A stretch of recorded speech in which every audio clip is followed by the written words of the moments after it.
যুবকদের চুলের স্টাইল দেখলেই মনে হয় সে নেটের ভিতরে দেখা চুলের ডিজাইন চয়েস করছে। দাবি করি বটে, স্বীকারোক্তি দেই বটে, কাগজে কলমে লেখি বটে, কিন্তু ইসলাম আমার ভিতরে কতটুকু আছে? আমি মুসলমান বটে, স্বীকার করি বটে, স্বীকার উক্তি দেই বটে, যেখানে সরকারিভাবে কাগজে লিখতে হয় ধর্ম কি, আমি বিনা দ্বিধায় লেখা দিয়ে আসি মুসলমান। কিন্তু প্রশ্ন, আমার ভিতরে ইসলাম কতটুকু আছে? কতটুকু ইসলাম আমার ভিতরে আছে? দ্বিতীয়, আমি নিজেকে উম্মতে মুহাম্মদী বলি বটে, যে আমি উম্মতে মুহাম্মদী। ওই নবীর আদর্শ আমার ভিতরে কতটুকু? নবীর আদর্শ আমার ভিতরে কতটুকু? যদি নবীর আদর্শ আমাদের ভিতরে থাকতো, রাগ হয়ে যাবেন বললে আপনারা, তাইলে কোনদিন মুসলমান ক্লিন শেভ হতো না। কেননা দাড়ি তো দিছিলেন জান্নাতে যাওয়ার জন্য, নবীর আদর্শ ছিল। কোনদিন যুবকরা নেটে দেখা চুল কাটতো না। যুবকদের চুলের স্টাইল দেখলেই মনে হয় সে নেটের ভিতরে দেখা চুলের ডিজাইন চয়েস করছে। 50টা আওয়াজ না, আওয়াজ না, বিলকুল নির্জুম ভাবে শুনতে হবে। আওয়াজ না, আওয়াজ আমি পছন্দ করি না, ধ্যান দিয়ে শুনতে হবে, নাইলে ছাত্রদের আওয়াজে শয়তান কাম করে চলে যাবে, তুমি টেরও পাবে না।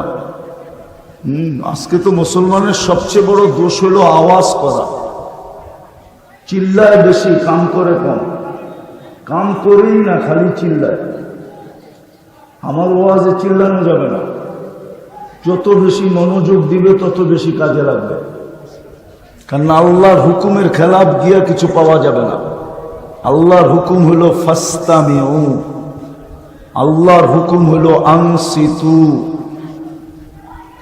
কেননা ইদা কুরিয়াল কুরআন ফাস্তামিউ, এখানে কোরআনই কথা হবে, হাদিসের কথা হবে। চুপ থাকতে হবে, চুপ, চিল্লাইলে হবে না, তাইলে দিলে কাঁদবে। ইনশাআল্লাহ যুবক এখান থেকে তওবা করে উঠবে যে কালকের থেকে আর নেটে দেখা চুল কাটবো না। কালকে তো মুহাম্মদুর রাসূলুল্লাহর স্টাইলে চুল কাটবো, সোয়াবের গাঠটিও নিব। আবার কিয়ামতের দিন যখন হাউজে কাউসারে দেখা হবে, তো একদিকে পানি পান করব, আর একদিকে হাত পাইতে দাঁড়ায় থাকবো। আল্লাহ রসুল যদি বলে হাত পাতিস কেন, তো বলবে আপনার স্টাইলে চুল কাটছি, শুধু পানি দিয়ে মন ভরে দিবেন, কিছু দিবেন না। ওই দিন হাত পাতার সুযোগ হবে, আর না হলে হাত পাতার সুযোগ হবে না। বরং হাউজে কাউসারে যাইতে দেরি, বলতে দেরি হবে না, সুহকান সুহকান লিমান গাইয়ারা বাদি। যাও যাও, সরো, ওইখানে যাও পানি পান করতে, যাদের স্টাইলে তুমি চুল কাটতে, ওদের কাছে পানি পান করতে যাও, আমার কাছে পানি মিলবে না। আর কিয়ামতের রাজা হলেন মুহাম্মদুর রাসূলুল্লাহ। আল্লাহ মালিক বটে, আমি মানি, কিন্তু রাজা মুহাম্মদুর রাসূলুল্লাহ সাল্লাল্লাহু আলাইহি ওয়াসাল্লাম কিয়ামতের মাঠের রাজা। প্রমাণ দিতেছি, আল্লাহর রাসূল বলেছে লিওয়াউল হামদি বিয়াদি ইয়াউমাল কিয়ামা, আল্লাহর ঝান্ডা কিয়ামতের দিন আমার হাতে থাকবে, আমার হাতে। শাফাআতে কুবরার মালিক কিয়ামতের দিন মুহাম্মদুর রাসূলুল্লাহ হবে। আমি তো অন্য ভঙ্গিতে বলি, জানি না নীলফামারীর আলেমরা, উত্তরবঙ্গের আলেমরা মানবে কি মানবে না।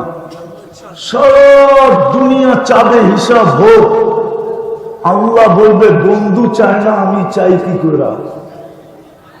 বন্ধু চায় না।